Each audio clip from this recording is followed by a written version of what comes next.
I'm Faris Kariuki. I run a firm known as Pure Infrastructure. I have been in the cloud and technology space for the last 15 years. At Pure Infrastructure, we help customers on their journey to the cloud.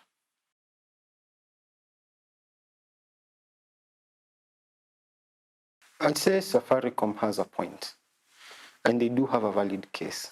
But Safaricom has poorly communicated they've poorly presented the argument to the public.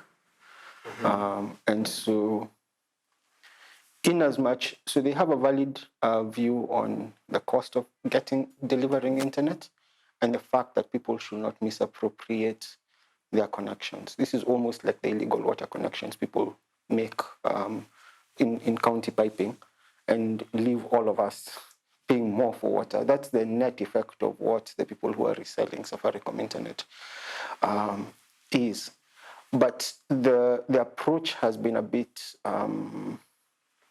they focus too much on the pain they're having and not enough on how their customers will feel, because their customers feel cheated, even though in the longer run, the customers will be better served having a fair use policy in force.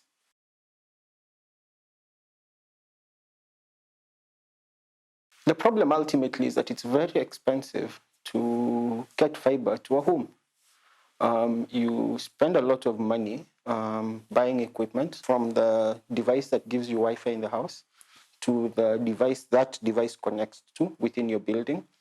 The business of rolling out fiber is a very dirty and heavily regulated business. You have to coordinate with 4 or 5 bodies.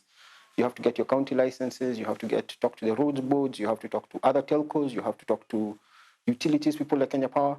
It's very difficult work to actually get that internet connection to an apartment complex or to a home. Safaricom makes its money by volume. So if it costs 3 million shillings to get to a particular apartment complex with, say, 100 apartments, and each apartment pays, let's say, 10,000 shillings, they know they're going to make theoretically $1 million a month. If each home pays 3,000 shillings, they know they're going to make 300,000 a month from that apartment complex.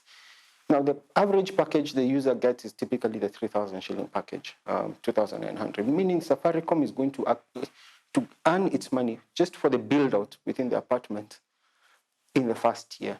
So they've not made any profit. So if somebody comes and resells a link, Safaricom loses money. If Safaricom loses money in an area, they're less incentivized to actually expand connectivity to the neighboring apartments. And the cost of that loss-making installation is shared amongst all the other users. So it takes longer for you to get discounts on your internet. It takes longer for other people to get internet access. So it's actually deeply unfair to all the well-meaning users who are just paying their bills every month.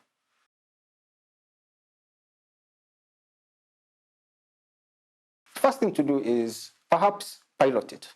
See if anyone actually notices and complains silently. That's one path.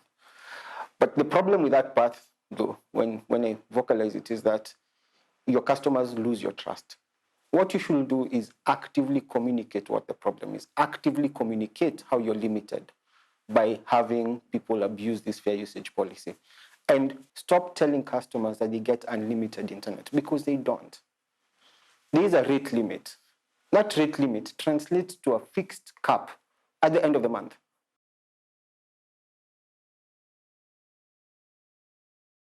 There's always a limit. So, as an example, if you're told you've got an 8 megabit per second link, that translates, even if it's dedicated, to a fixed cap of around 2.5 terabytes per month.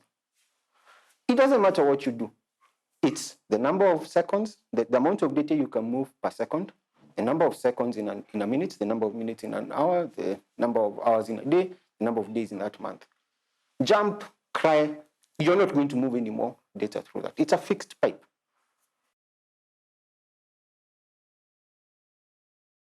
They've poorly communicated how the product works. They have poorly communicated why caps need to be in place. And they have poorly communicated what problems they're facing. So, as an example, to keep that cost at 3,000 shillings per month, they share the international bandwidth with 4 homes. So if these 4 homes get this 8 megabits per second, then the 4 of them are sharing these 2.5 terabytes. Whatever they do, the 4 homes are sharing. If one person decides to max it out, the other 3 homes will have a poor quality of service. And then all of them will jump. And we've seen this with other ISPs where there is no quality of service enforced, and you always have some users up in arms that the internet connections are slow. But those internet connections are slow because a couple of people abuse them, and then innocent users suffer.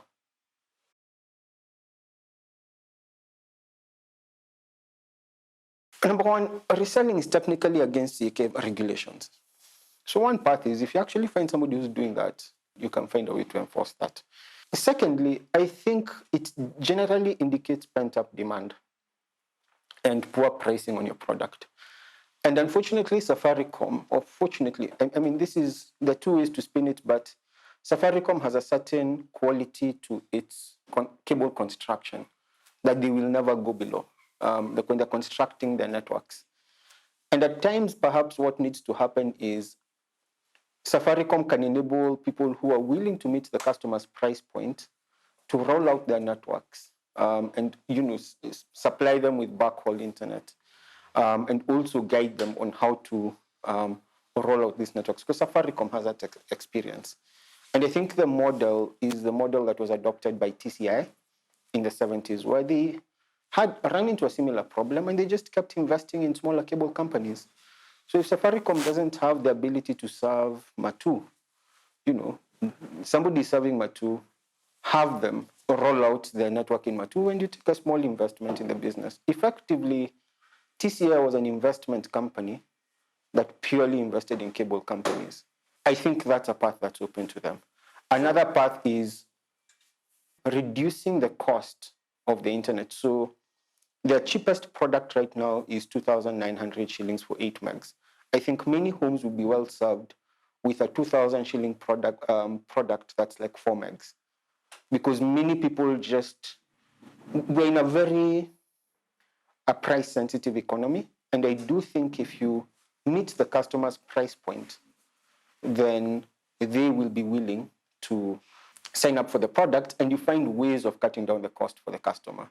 So whether it's a cheaper consumer unit, they've already done that. So for the new packages, you don't get a physical consumer unit, things like that, that will allow you to reduce the cost for that customer so that you can serve them and they don't have to go to the reseller. Because I don't think anyone wants to go to a reseller if they had an alternative, simply because you don't really have an SLA with a reseller.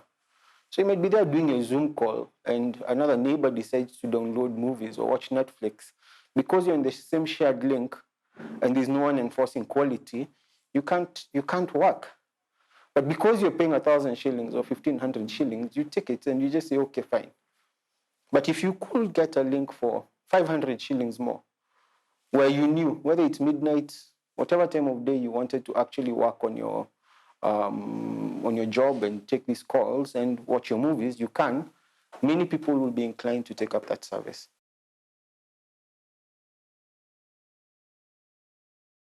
I think they've already done it with Mpesa. The difference is that they're not taking an ownership stake in Mpesa. But I'll give you a very simple example. I recently went to a Kenya Commercial Bank branch. And within the Kenya Commercial Bank branch, there was a KCB Mtaani agent to collect cash. Because it is more expensive for the bank to pay a teller than it is for the KCB Mtaani people to pay a teller. At the end of the day, the consumer wants the service. If the bank cannot afford to serve these customers at a particular volume, then they outsourced it. So it's a very unusual sight to see an agent in the bank whose job it is to offload extra capacity. So if you're banking your check, if you're banking cash, anything that does not require any sophistication from the more sophisticated transactions that they've been unable to outsource, you use the agent. And what that does is it just allows KCB in that branch to serve more people. Now, there is nothing. This is a model that was pioneered by Safaricom. The difference is you can't ask someone to roll out a network with their own money, and then you don't guarantee pipeline for them, like customers for them. So that's why you say, okay, fine. In this particular area, we don't think the consumer demand at our price point meets our requirements for build out. However, if you came in at a lower price, we'll give you guidelines. We'll help you navigate the regulatory environment, and we'll give you a pipe to those houses. So you don't have to worry about backhaul. And you sign a nice agreement with them. And you know that this is why lawyers exist. You know, you can have share buyback options, etc., etc., etc. And you let them run it. And you say that, look, at the end of the day, if this area is served and Safaricom has an ownership stake, the competition can't actually get into that space. So you've effectively reserved areas for yourself and locked them out of the competition without the significant investment you would have had earlier. Now, obviously, this requires a level of M&A expertise, but the people who do these things exist. They've been doing this for 50 years.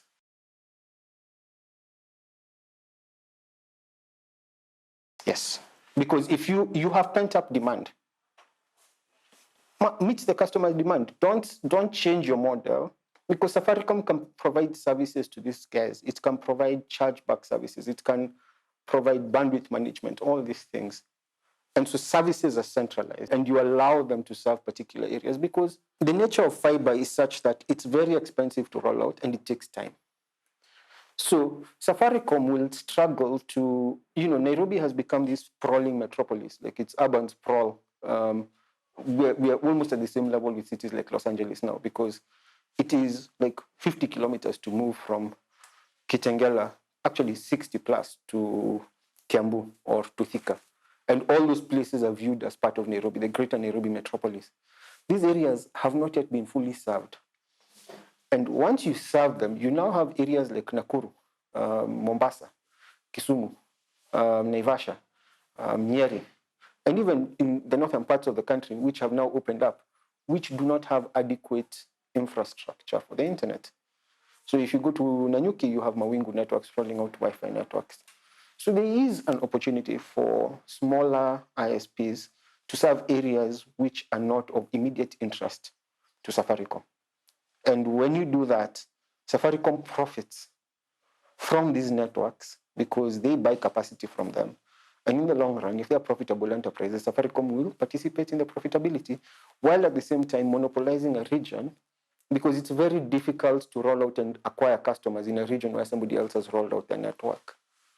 So if you do that, you basically secure the infrastructure, the networks for your own customers, and you reduce your cost on the aggregate, because your upstream costs and your fiber rollout costs within the country will be cheaper and cheaper over time. And you'll be getting more and more customers. And so you'll have better negotiating capacity with the undersea providers and all these other guys.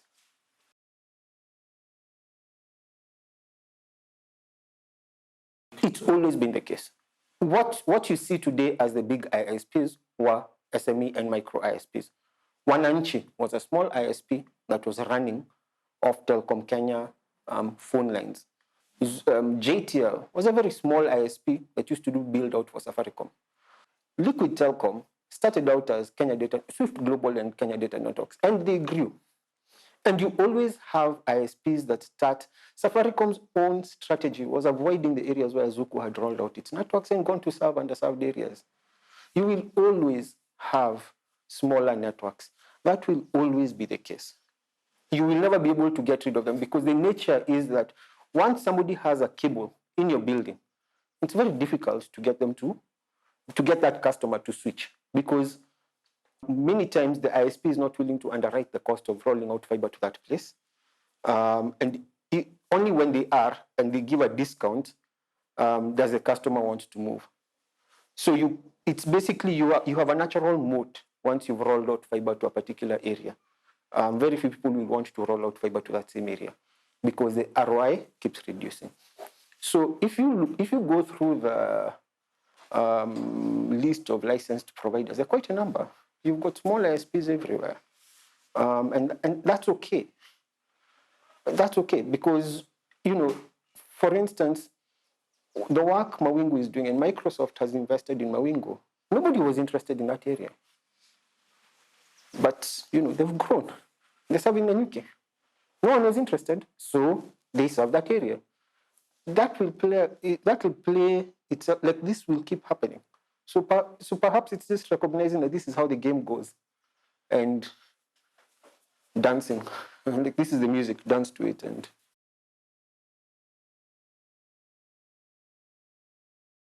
no, I think for the quality, and this is something that I think people are unwilling to hear.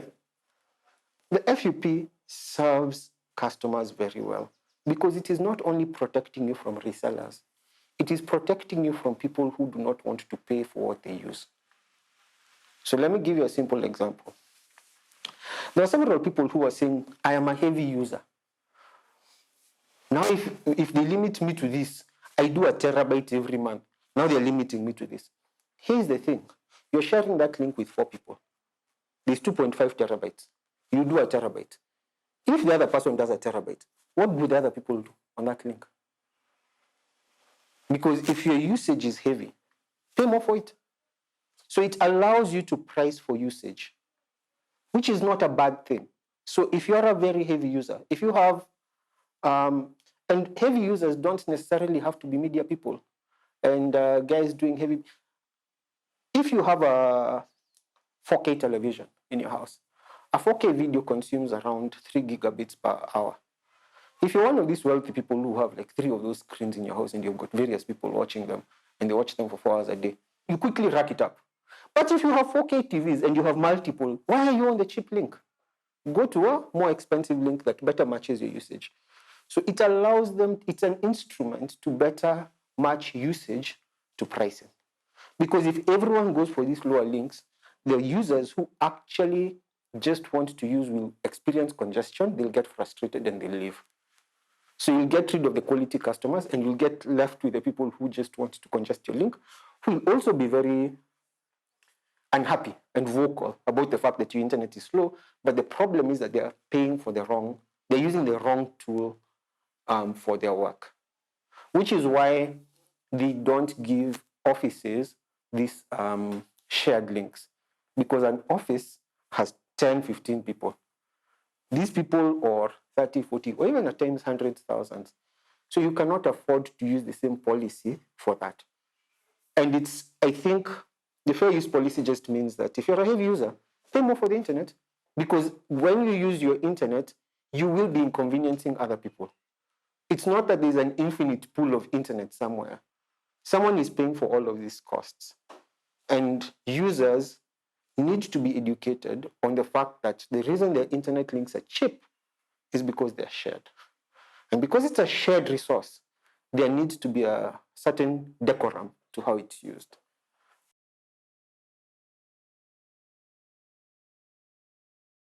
That would be useful, but many people will choose not to, because you're like, I'm paying for this and I'm getting this service. It's an externality. It's like overlapping, or, everyone who overlaps is doing it because it's convenient for them, but inconvenient for the others. So you can't, in many of these cases, the reason why they've come up globally is you can't always appeal to people's better nature. Many times you just have to have a policy that ensures that some users don't affect the rest. And it's typically these things are like they follow the Pareto principle. The users who are causing the most chaos are a very small subset. And most users will never hit the limits. As an example, I consider myself to be a fairly heavy user of the internet. I never hit 300 gigs a month. I never do. So I know the fair use policy creates like a fear in people's heads that they'll be limited. But the reality is, if that fair use policy becomes congruent to the package you're paying for, most users will never notice that it exists.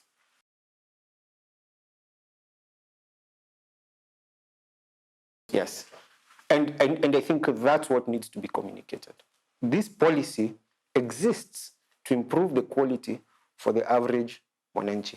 It is not, and I don't think in their messaging they should have ever spoken about resellers. It's that this is a shared resource. We are giving 4 houses 200 liters of water. We're saying each house should get 50 liters. Somebody says, but I drink 100. But when you drink 100, the other ones don't have water to drink because you've paid for it collectively. It's like a water bowser. The reason why many times in estates, if you've ever seen in apartments in Nairobi, we've got water problems in all these apartments. Just as an analogy, there was a time these apartments would have one central tank. Nowadays, all of them put a single tank for everyone. And the bowser comes in and everyone fills their tank. So that if you want to water your garden and you want to wash your car, your share of the water gets finished. So that if you have a centralized, it's the tragedy of the commons, ultimately. Like fair use policy is a tragedy of the commons problem, where if I abuse, I benefit, and the losses are distributed. And that's what they're trying to avoid. They're saying, if you abuse it, you pay a penalty. And it's not that you're disconnected. It's just that they say, okay, you've sort of finished your quota, let's slow you down. So that you can't do this. And then at the end of the month, you go back to normal. Yeah.